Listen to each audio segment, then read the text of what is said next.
जय श्री राधा माधव। भक्त भक्ति भगवंत गुरु, चतुर नाम बपू एक, इनके पद वंदन किए नासे विघ्न अनेक। श्री मीरा जी का पावन चरित्र, भाग 19। वीर शिरोमणि राव दूदाजी का महाप्रयाण। राव दूदाजी अब अस्वस्थ रहने लगे थे। अपना अंत समय समीप जानकर ही संभवतः उनकी ममता मीरा पर अधिक बढ़ गई थी। उसके मुख से भजन सुने बिना उन्हें दिन सूना लगता। मीरा भी समय मिलते ही उनके पास जा बैठती, उनके साथ भगवत चर्चा करती, अपने और अन्य संतों के रचे हुए पद सुनाती। ऐसे ही उस दिन भी मीरा श्याम कुंज में गिरधर लाल की सेवा पूजा करके पद गा रही थी।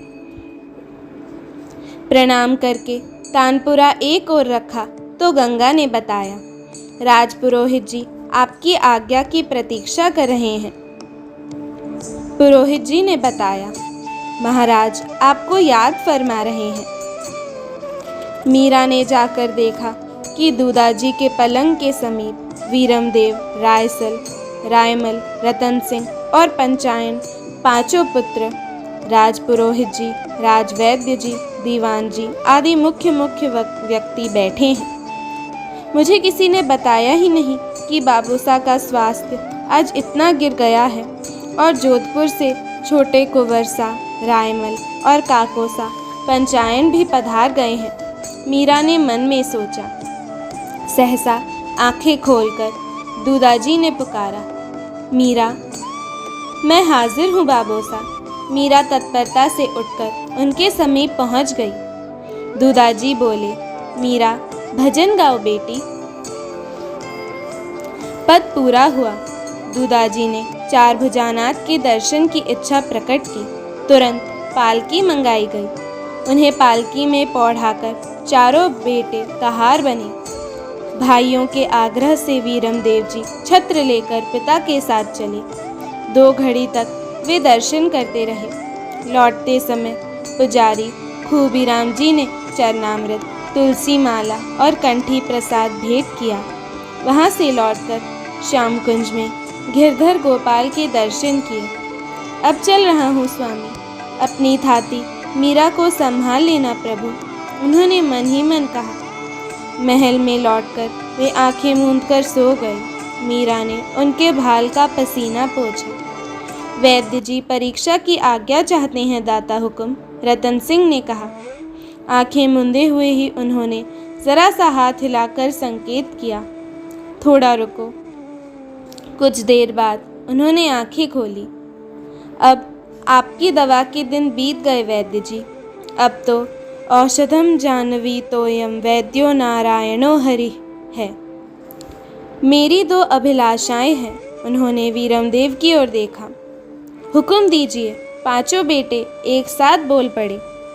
पंचायन, रायमल, तुम दोनों मेड़ता से बाहर रहते हो। देखो, जिसकी सेवा में हो कभी स्वामी भक्ति में दाग न लगने देना। यदि कभी जोधपुर और मेड़ता में ठन जाए तो भाई समझकर युद्ध से मुख न मोड़ लेना। मेरे रक्त को लजाना मत। सुनकर दोनों भाइयों की आंखें भर आईं। हाथ जोड़कर उन्होंने मस्तक झुका दिए। रतन सिंह, मेरी तलवार लाओ तो। रतन सिंह उठकर उनकी तलवार लाए। दोनों हथेलियों पर रखकर थोड़ा झुक गए। दूदाजी में उस तलवार को देखकर जैसे जोश भर गया। बाएं हाथ में लेकर दाहिने हाथ से कोष मुक्त किया। कोष नीचे रखकर धार पर बाएं हाथ का अंगूठा फेरा। यौवन काल के कितने ही रणांगन उनके मानस में घूम गए। इस शौर्य सहायिका ने कितने दुष्टों की बलि ली, कोई गणना नहीं। रक्ताशनी माँ कराली के। अब तक मैं बड़े गर्व से तुम्हें धारण करता रहा हूँ। शास्त्र धर्म के अनुसार तुम्हें संतुष्ट करता रहा हूँ। जगदम्बे, प्रजाजन रक्षण और अत्याचारियों के दमन हेतु धारण की हुई इस शक्ति द्वारा जान अनजान में मुझसे जो अपराध बन पड़े हों उनके लिए क्षमा मांगता हूँ माँ। अब मैं इस शक्ति से विदा लेकर तुमसे काल से जूझने की आंतरिक शक्ति की याचना करता हूँ। इसके साथ ही सांसारिक व्यवहार, कर्तव्य और कामनाओं का जो शेष रह गए हों, उनका अपूर्ण रूप से विसर्जन करता हूँ। बेटा वीरमदेव, उठो। यह तलवार शक्ति शौर्य की सहायिका है। इसे मेरी आज्ञा से अब तुम धारण करो। माँ दुर्गा की आराधना करते हुए प्रजा की रक्षा के लिए तुम इसे स्वीकार करो। इसके साथ ही प्रजा रक्षण, अन्याय का दमन और कर्तव्य का यह महत् भार भी तुम्हारे सबल स्कंद वहन करें।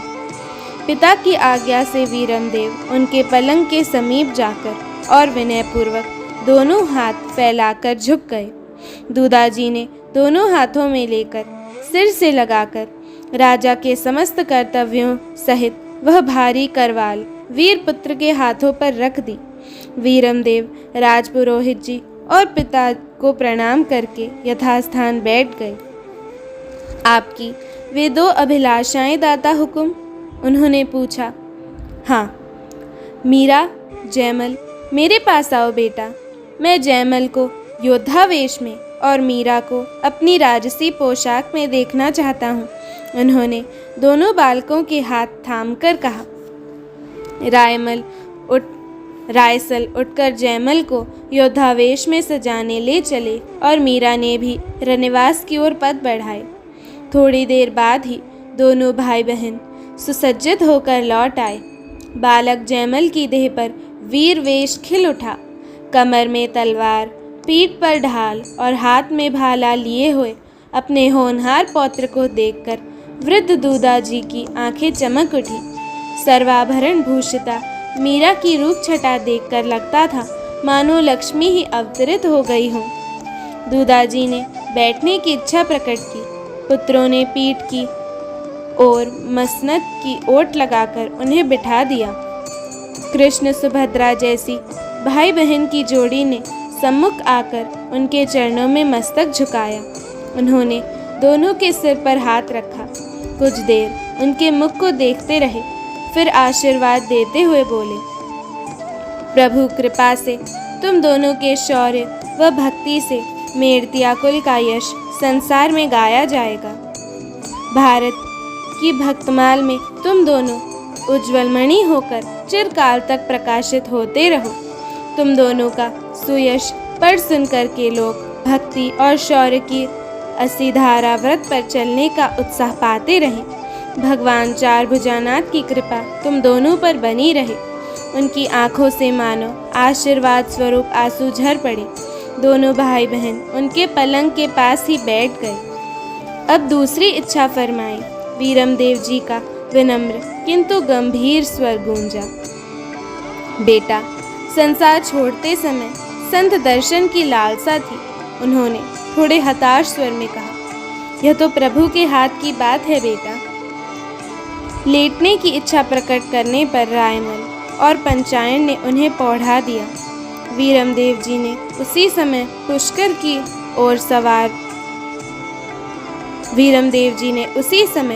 की ओर सवार दौड़ाए संत की खोज में। वह रात्रि शांतिपूर्ण बीत गई।